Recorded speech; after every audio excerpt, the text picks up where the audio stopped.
प्रिय साथियों, आज मैं आपको बताऊंगी महाराष्ट्र के प्रसिद्ध संत ज्ञानेश्वर के बारे में एक कहानी। इस कहानी में बताया गया है कि 1400 साल की उम्र का संत, जिनका नाम चांगदेव महाराज था, उनके घमंड को कैसे तोड़ा गया था। चांगदेव महाराज संत ज्ञानेश्वर के समकालीन थे और योग और तांत्रिक शक्तियों के लिए प्रसिद्ध थे। उन्हें मोक्ष न मिलने के कारण वे अपनी गुफा में ध्यान और तप किया करते थे। जब उन्होंने संत ज्ञानेश्वर की कीर्ति सुनी तो उन्हें उनसे मिलने की आस लगी।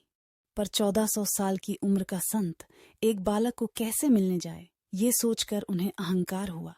इसीलिए उन्होंने संत ज्ञानेश्वर को एक पत्र लिखना चाहा। पर पत्र में उन्हें 16 साल के संत ज्ञानेश्वर को संबोधित करने के लिए क्या लिखे, यह समझ में नहीं आ रहा था। पूज्य लिखूं या आदरणीय लिखूं? आखिर में उन्होंने खाली कोरे पत्र को संत ज्ञानेश्वर के पास भेज दिया। संत ज्ञानेश्वर और उनके 2 भाई निवृत्ति, सोपानदेव और उनकी बहन मुक्ताई उनकी आध्यात्मिक शक्तियों और ज्ञान के लिए प्रसिद्ध थे।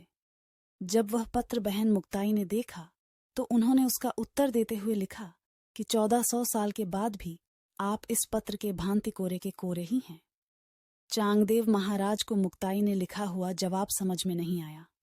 उन्होंने समझा कि ये भाई बहनों ने उनका उपहास किया है, इसलिए उन्होंने अपनी यौगिक शक्तियों का प्रदर्शन करने का निर्णय लिया। वे एक बाघ की पीठ पर सवार होकर नागिन को रस्सी की तरह इस्तेमाल करते हुए उनको मिलने के लिए अपने हजारों शिष्यों के साथ निकल पड़े। वह यह दिखाने की कोशिश कर रहे थे कि वे कितने शक्तिशाली हैं। जब वे भाई बहनों के पास पहुंचे तो उन्होंने देखा कि वे भाई बहन एक बड़े से दीवार पर बैठे हुए थे। चांगदेव महाराज की गर्व को कम करने के लिए उन भाई बहनों ने दीवार पर हाथ फेरा और वह दीवार आकाश में उड़ने लगी। इसे देखकर चांगदेव महाराज को यह अनुभव हुआ कि ये बच्चे साधारण नहीं हैं। वे किसी अद्भुत शक्ति के धनी हैं, क्योंकि उन्होंने एक निर्जीव वस्तु को वाहन के रूप में उपयोग किया। उनका शक्ति का प्रदर्शन देखकर चांगदेव महाराज का अहंकार खत्म हो गया।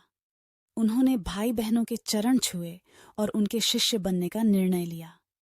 इस कहानी से हमें एक महत्वपूर्ण संदेश मिलता है कि अहंकार और अभिमान किसी भी योगी या साधक को आध्यात्मिक प्रगति के रास्ते से विचलित कर सकता है। इसलिए हमें संयमित रहना और दूसरों का सम्मान करना जरूरी है। आशा है कि आपको यह वीडियो पसंद आया होगा। यदि आपको यह विचारशील लेखन प्रेरित करता है तो हमारे चैनल को सब्सक्राइब करना न भूलें।